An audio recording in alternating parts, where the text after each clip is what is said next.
You know what they say, right? No pain, no gain. God, why won't she call me back? Don't mind me over here. I'm just getting so swole to the point where I'm just, I'm flexing and my clothes are just, ripping at the seams. But guess what? I got something for that because I can save you guys 10% on your next purchase from Into the AM by either using coupon code ClarkHS10 or by clicking the link down below that links right to Into the AM to where you can seriously find some of the coolest shirts that you own. I personally have this one. I have a lot of other ones that are coming my way. I got 3 shirts that I'm going to showcase as soon as they arrive at my doorstep. But trust me, man, these guys have the best graphic tee designs on the market. Not to mention that these designs feel really good, and I've had the clothes for about a year. The designs look just as good as when I originally got them. But now that we've talked about that, after you guys check out intotheam.com/ClarkHELLSCREAM HS10, let's talk about the meta, because Warlock is back on top, even though it may not seem like it right now. But when you check out the meta tab and when you check out what's going on the Donkey website, Pain Warlock is easily becoming one of the best, safest decks that you can play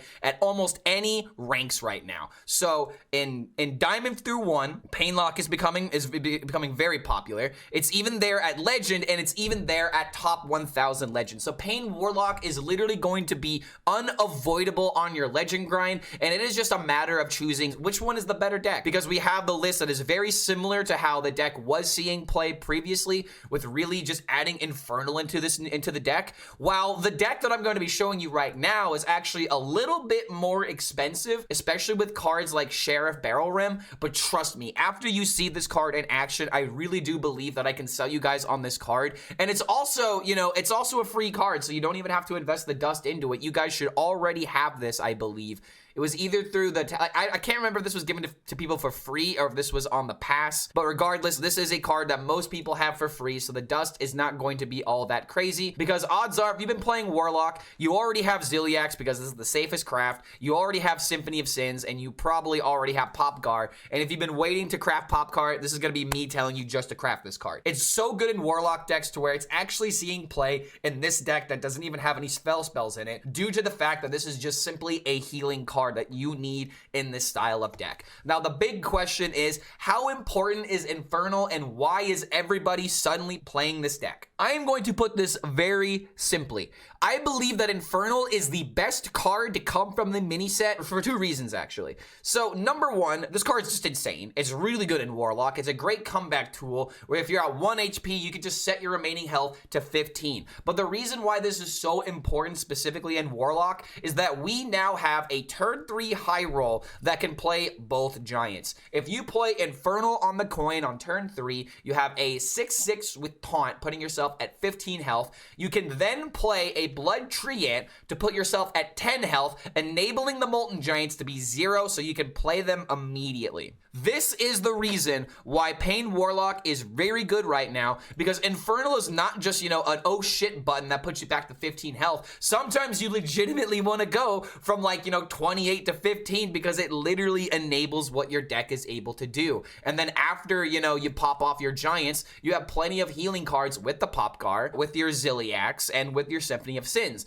Now, there are a lot of bait cards in this deck, such as the Harp, for example. I do not believe that you should be focusing on Harp, because all you need to be focusing on with this deck is just vomiting as much stats as quickly as possible. I know there's a lot of different ways of being able to play decks, but this is really the main meat and potatoes on why this deck just simply wins games. If you can vomit a bunch of stats by turn 3, turn 4, there's almost no deck that has answers to this unless you're playing Priest and you're also playing Shadowward Ruin or something like that. You need a very specific card in order to answer the giant problems. And you also have plenty of ways of, generating other giants with cards like Celestial Projectionist. So there's lots of ways of being able to pressure your board, but this is a deck that takes a little bit of understanding why it wins versus what happens if I have double Blood Treant and a Flame Whip in my hand? Am I just supposed to play everything immediately and then just take all of that damage? I would actually argue no, and here's the reason why. You do not want to set yourself to a extremely low health total, especially if there's no real benefit to it. So case in point, let's let's say you have Flame Imp and double Treant in your mulligan. You can definitely play your Flame Imp, but if you play those Blood Treants, I think that is a major mistake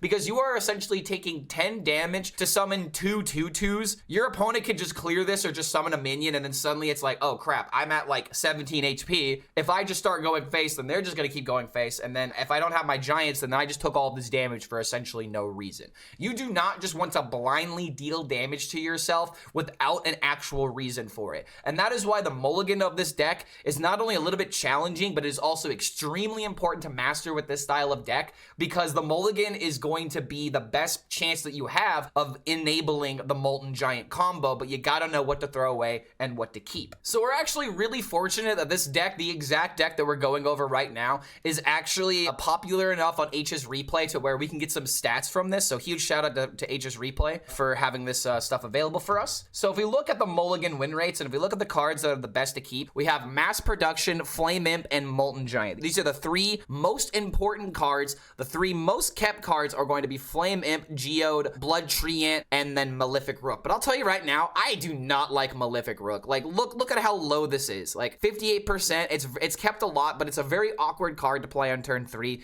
to where I would rather play a Trolley Problem so I can get like some removal turns and like maybe like remove some minions from the field. And maybe there's a way of fitting a Furnace Fuel, but honestly, I just don't know what else to cut for a Furnace Fuel, to where Mass Production actually feels like a perfect reason to draw cards and to take out the Furnace Fuel, so we just have that, you know, that inconsistent card that's more of a high roll situation. Mass Production feels much better because it's dealing damage to your hero, and when you play this on turn 1, it gives you just a lot of cards. And we'll talk about this a little bit more, and it'll really have its shining moment in the game clips coming up ahead. But yeah, the cards that you want to keep in your mulligan are going to be your Mass Production, your Flame Imp, your Molten Giant. You could definitely keep Geode, but I would really only keep Blood Treant if you have a reason to keep it. This is not a card I blindly keep in every single matchup. I would rather have the card draw. I would rather have the 3/2 minion that deals less damage to my face. The Blood Treant is more so in this deck in order to enable the Molten Giant high rolls as quickly as you can. So keep this card with your Molten Giant. I believe it'll do you more justice in that situation. Now, Imprisoned Horror does not work with Blood Treant, just in case you guys are not aware with this interaction. It's been this way for the past 2 expansions, but a Blood Treant does not actively, you know, deal damage to your hero. It costs health. So it's like, I really don't know how else to explain this outside of, you know, you're cutting a piece of yourself instead of dealing damage to your, I don't know. It's like it's automatically being taken from your soul. Think of it that way. It does not trigger Imprisoned Horror. You cannot play double Blood Treant into Imprisoned Horror. It just simply does not work. Now, you can play Malefic Rook into Horror. That definitely works, dealing 5 damage to yourself to reduce this by 5 HP. So if you have, you know, a Malefic Rook into Spirit Bomb, then you have your Horrors immediately active at 0 mana. The biggest benefit of this deck, though, low-key, is the tech cards in this deck, such as the Speaker Stomper, for example. I think that Speaker Stomper is a lot better than Cult Neophyte for one simple reason. Well, 2 simple reasons, actually. Number 1, inflicting attacks on your opponent for 2 is just infinitely better than 1, because there are situations to where 1-mana attacks on spells doesn't actually save you. Like, for example, a Brawl happening at the right time. That doesn't really prevent that from happening. But the reason why I like Speaker Stomper, not only because it increases the tax to 2, it's also tradable. So if you don't need this card in the moment, you can just easily cycle this through, and you really don't want to be tapping with a deck like this unless you are trying to decrease your health a little bit more. Again, the reason I love Mass Production is because this card is like a 1-mana tap, but you have to spend 1 more health to make it happen. But you already want to be dealing damage to yourself, so that's not even like a drawback. It's actually a benefit for this deck to deal more damage and to have that hero power. Now, the big question a lot of people are probably going to ask, how in the way do the extra copies get? They actually don't. And the reason why they don't really get in the way is because you have cards like Fracking, so you have ways of removing them. So again, this deck feels very good to me. I love almost every single tech decision in this deck, to where it feels like, you know, Malefic Rook feels like the worst card in here, but it's not. Like, there are lots of ways of being able to come back from an unfavorable situation. There are ways of scamming a game to where you just simply win by turn 3. But the biggest piece of advice that I have to give before anybody crafts this deck is that you have to understand why and how you are winning your games. What exactly does that mean? Like, if you play double Blood Treant on turn 1 and then Flame Imp, and then you lose the game and you're asking yourself, well, geez, why didn't I win the game? game. I played my cards in the order which I played them. It's like, it's because you dealt 10 damage to yourself, my guy. You don't want to do that unless you have a reason to do that. So understand the mulligan, understand the scam turns, and understand why exactly you're going to win a game, because it's not just simply dealing damage to yourself. It's dealing damage to yourself, enabling your massive win conditions, and then safely putting yourself to a healthy life total, so that way you don't just immediately die for doing what your deck is literally designed to do, hitting yourself very hard. But don't forget, if you do enjoy this kind of content, feel free to like this video, subscribe to the YouTube channel, check out the Patreon for coaching, deck optimizations, and shoutouts in future videos. But we've also got today's sponsor, Into the AM, so if you want clothes, got some pretty good clothes for you. This is where this thing came from, and honestly, this is my favorite hoodie. I wear it all the time. I don't know how else to better sell it. But regardless, this is probably one of the best decks to be playing right now, and I just envision this deck is going to get even more popular as this mini set develops. So make sure you guys play this deck if you want to have the most amount of fun with Warlock right now, because let's be honest, playing 8/8s is very fun. So thank you so much for making it to the end of this deck intro, and we'll see you for the next video. The fatigue mirror is a big game of chicken. I mean, it wasn't a fatigue mirror, though. I'm playing Pain Warlock, so it wasn't a mirror. But that matchup is definitely mind games, though. Okay, so I feel like I want the trolley problem. We'll get rid of everything else. The twist mode that's coming in June is looking really spicy. Can't wait for it, to be honest. I am very glad that there are a lot of people in this chat being like, I am excited for Twist. That actually makes me happy, because that means that I might actually play Twist. You know what I mean? Like, there's been plenty of instances where, like, people are, like, oh my god, Clark, have you seen the new Twist mode? I don't care either. But now it's, like, the complete opposite. People actually care about it. It's great. I got some bad news for you, buddy. This is not how you play the deck.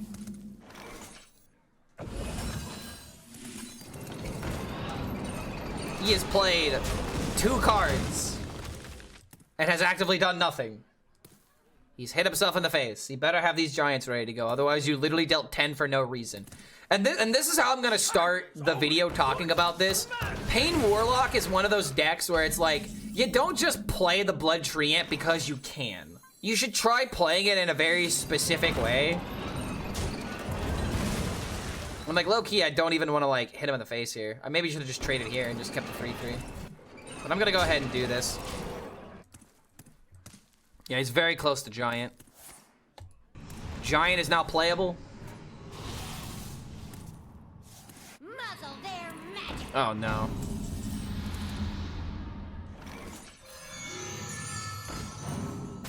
Well, there's my Giant.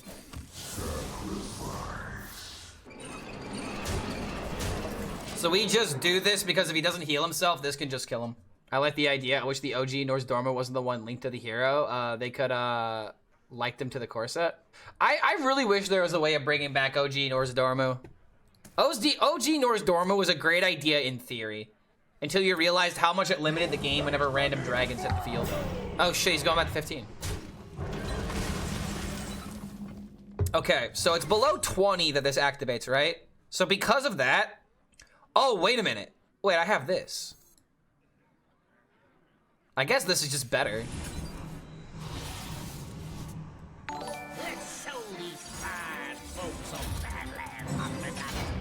Straight to jail. Right to jail. Illegal card. How dare you play illegal cards in my card game? Yo, Betty Jin coming in with the raid. What's going on, guys? Welcome, welcome, welcome. We're trying some custom Warlock. Oh, OG Norse Dormo reminds me of that one life coach clip. What life coach clip? No $400 for you? Wait, what? When was $400 on the table? Hold on a minute, what? I want my money. I want my money. Oh, roping against Trump on turn 1. Oh. Any clip of that dude roping. The classic life coach, man. Okay, wait a minute. Hey guys, this is lethal. You see it? Do you guys see the lethal? It's guaranteed. It's actually very simple. Who sees it? The very simple lethal. But it's a card that nobody plays. We've created a temporal anomaly. Right to jail again. Right to jail. To the jail with you, sir. Okay, you know what? The first question that I imagine a lot of people are gonna ask is Sheriff Barrelbrim worth it? Probably not, but that's the one way that he can be worth it. Go directly to jail. Do not collect $400. Oh my god. No, that does make sense. We did play 2 jails. That would be 2 go passes that we missed. Show me the money. Money, money, money. Money. Monopoly, dude? Oh, you never said that, though. You never specified. Now I get it. So now I want my 400 Monopoly dollars, because then I can buy Boardwalk. Wait, hold on. Boardwalk is 500, isn't it? And I don't remember. I should remember, though. Trolley problem on... Ooh, no, not mass production. I don't want to discard that. I think I might have to wait on this now. Oh, that's not fair. Oh, it's the best start. No way I'm unlucky, right? Nice. No way I'm dealing 8 to myself just to kill that. That seems like a bit much, even though I do have the giants. Can do this, deal 6 to myself. Oh, Boardwalk's 400? Oh, okay, then never mind. Park Place is 380 then.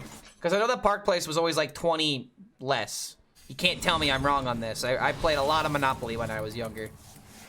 Played a lot of Monopoly. I gambled a lot. I gambled a lot as a child. I have a massive gambling problem. That's why I love card games. It brings me back to a familiar place. All right. There might have been an argument to try and put myself at 10, but I'm against a shaman, dude. I don't want this guy to burst me out of nowhere. But we do have the Spirit Bomb to make this cost 2.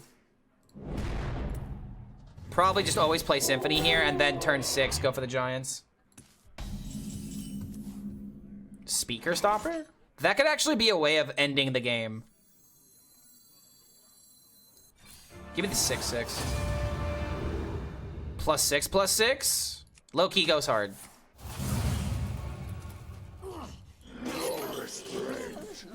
All right.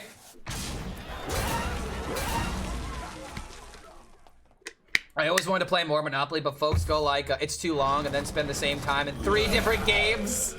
It's because it's not very exciting. There's only so many exciting things that can happen in Monopoly, and I'll be honest, dude. Monopoly is a fun game if you're with the right people. Yo, wait a minute. We've created a temporal anomaly. Do we ever fear the lethal? This wouldn't be a Clark HELLSCREAM stream if I didn't play it safe. If I played it safe. We're winning next turn.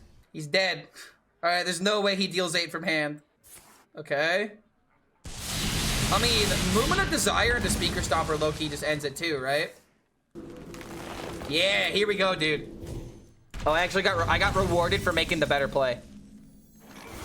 Turn down that racket. Turn down that racket. Turn it down. You're too loud. You're too loud, bro. I could smell it from here, bro. At least get some incense or something, dude. It's too loud. Too stanky. Monopoly is a fantastic game. To tear families to pieces. Isn't there like a joke from Family Guy? It's like, oh wait, no, it's from The Simpsons. Here you go, Chief. Another Monopoly related family violence. How do those Parker brothers sleep at night? How do they sleep at night? Knowing that they're tearing families apart. Goodbye, friend. Get destroyed, man. Another mage, dude. If this is another keyboard gamer, I swear to God. Why is there mage 3 times in a row? Mage is probably the most powerful cheap deck right now. So a lot of people are just kind of flocking to it. Pocket Train is also playing this deck at rank 1 legend, so. 2k Dust, yeah. It's a very effective deck, man. It's just burn. Burn your opponent. So help me God if you have keyboard.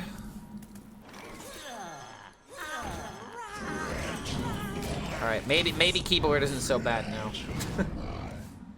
Maybe keyboard's not so bad. Don't kill both 2/2s. Okay.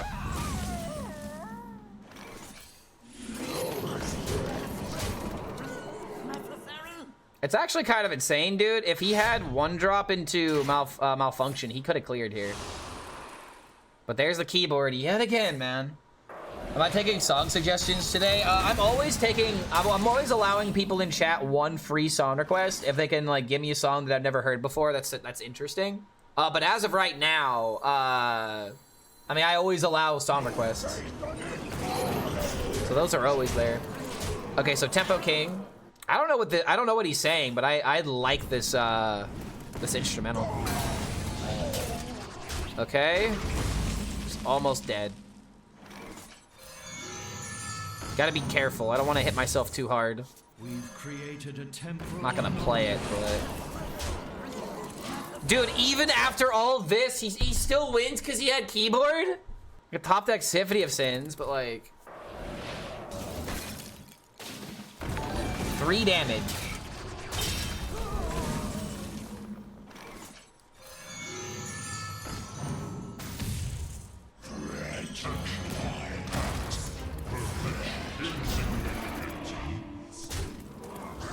Okay. Winnable. This matchup has been very difficult. Song Lord, we love you. I think you skipped my song request about 10 minutes ago. Oh, what was it, bro? Coral Crown? We did miss this. From Hades? Ooh, from Hades too. All right, we got you, bro. Oh my God, he cleared my board. Oh, how did he do that? How did he do that? He's a mulligan wizard. All right, so Symphony of Sins could obviously just end it. It's probably just the way to go, but if it misses, dude, if it misses, I might cry. Oh, thank the Lord. Oh my God, mages, bro. Mages are like, makes this matchup a little bit, you know, dicey. That was 3 games in a row where they had Cosmic Keyboard on 2 or on 3. So, the only reason they didn't have it on 2 is because I had minions. You will be very satisfied. Just believe. Look for yourself. They're cool. How do you think of Freeze Mage? Oh wait, so how do you think of Freeze Mage compares to decks like Reno Warrior in terms of being toxic to play against? Well, Freeze Mage was a different type of toxicity. Freeze Mage was fine in my opinion because there were ways of being able to aggro it down. Like, it sucked against most Paladin decks that had, like, you know, the Curve, for example, and, like, Divine Shield minions. And I liked playing Freeze Mage. Freeze Mage was a deck that rewarded you for making better plays than your opponent. But the big problem with Brand Warrior wasn't about your decisions mattering. Brand Warrior was simply play the brand, win the game. So the reason why I would rather defend Freeze Mage than defend Brand Warrior is that Freeze Mage had more agency. It let a good player be good, and it had like a straightforward, you know, idea that if you were to utilize it properly, you could easily, you know, get some wins, sort of thing. Hold on. Oh, let's go, dude.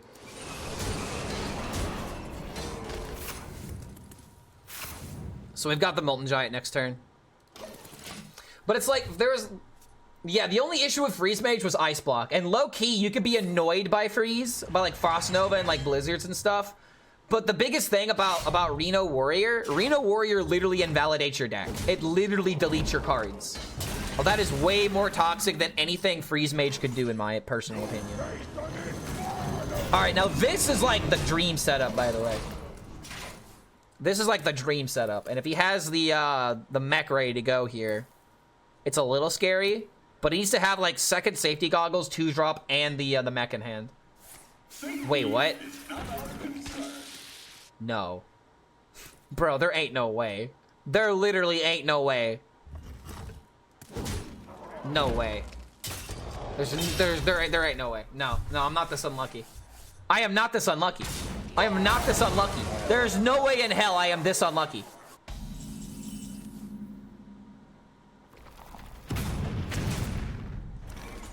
Turn down that racket.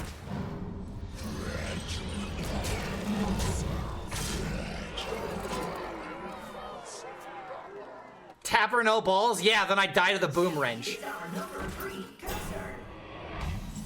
Oh! Oh, thank the Lord! Another point for Barrelbrim, dude! Yes!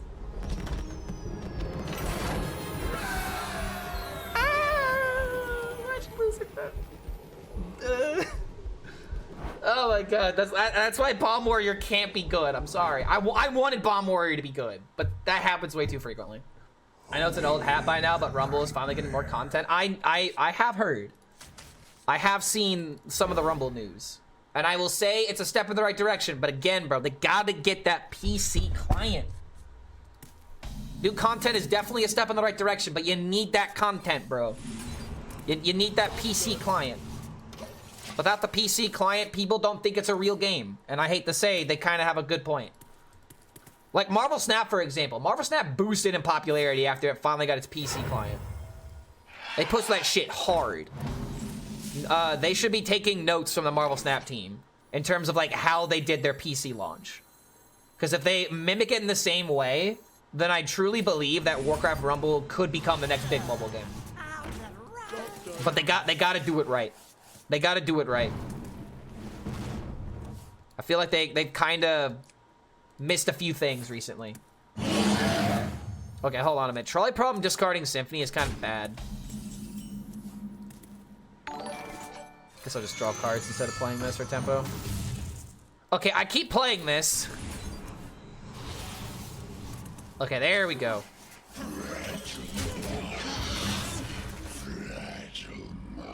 What about launching it on PC, or is this the do you guys don't have phones moment? No, they want to work on a PC client. I've talked to the designers myself. They definitely want a PC client, but for some reason it's just not available yet. I don't know why. Okay, this is a really awkward position to be in right now. Especially for a Blizzard game, it's like they forgot that they're fans of Warcraft fans and are huge PC gamers. I mean, they're trying to tap into the mobile market. That's like the whole point of the game. They're trying to tap into the mobile market. But the problem is, the mobile community didn't really respond to it the way they would have hoped. At least in my opinion, I don't think they responded the ways that Blizzard really wanted. You know? Tempo King.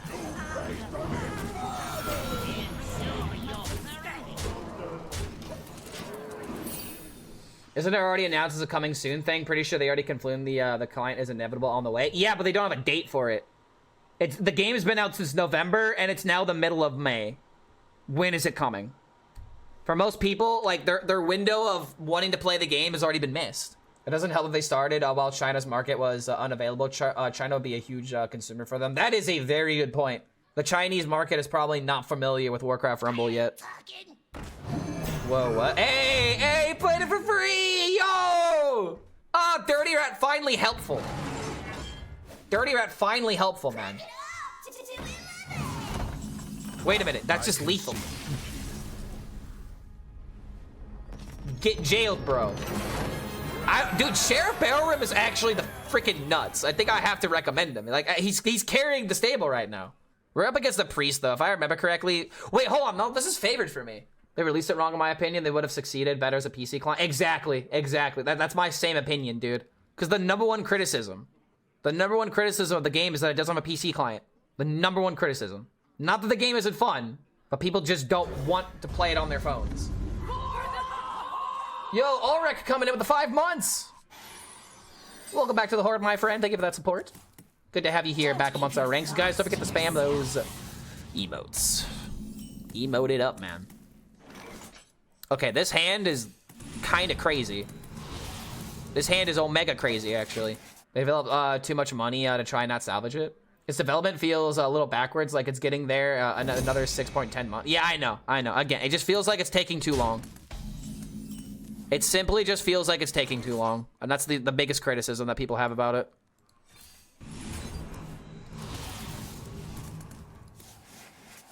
All right, we got a full hand now. No point in getting rid of that. Play this to get rid of the coin. How's the doggo skin treating you? Okay, we really have not been able to play a lot of DK.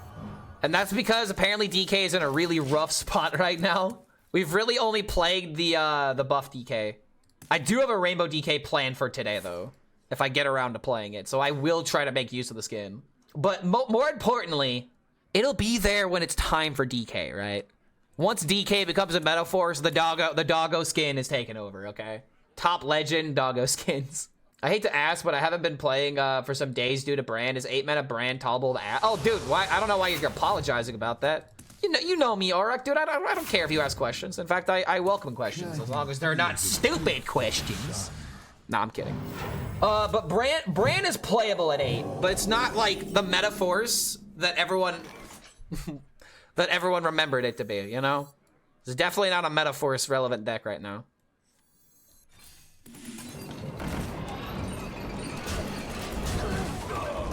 I always want to see the doggo rainbow DK. Dude, if Arfis doesn't have like a special emote when you play Climactic Necrotic Explosion, I'm gonna be very disappointed. And I want my boy to get his money back. DK's Return to Glory will come once Triple Unholy comes back into the meta thrust. Oh, the meta trust? Well, here's the thing about Triple Unholy. They don't have a payoff right now. Remember Marrowgar? Remember how good Marrowgar was? Yeah, I remember. I remember. I wonder if this was a game where I was supposed to just coin this out on 4. Because then I could have like Spirit Bombed into like double giant. But now I do this on turn 5 instead of on turn 4. That might have been better to have done that sooner. This is Control Priest. Oh, that's kind of crazy. That's kind of good. Wait, no, but he doesn't have this for when he needs it now. Oh no, you poor fool. You poor fool.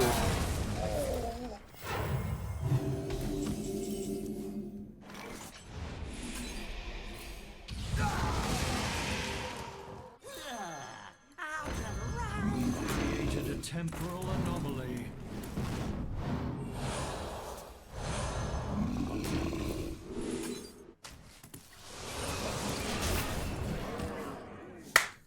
It's a Highlander Priest. He's not gonna have the good card. I don't know what the good card is, but there's probably 2 cards in his deck that can technically deal with this board. This deck reminds me of the scene in Fight Club where Edward Norton kicks his own ass. Unga bunga.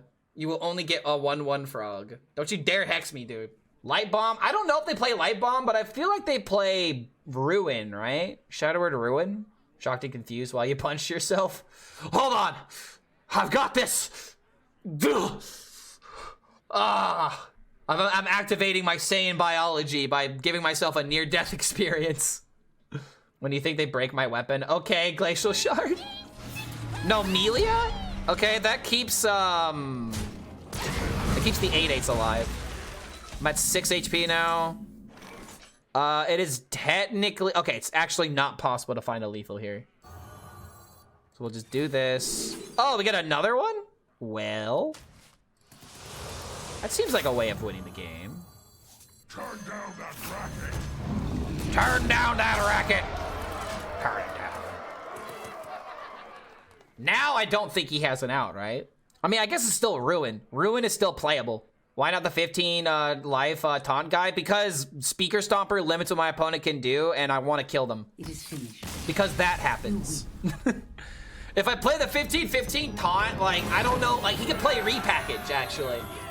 So that would be the way, that'd be the main card to play around there. Repackage would have saved him if we didn't play Speaker Stomper there.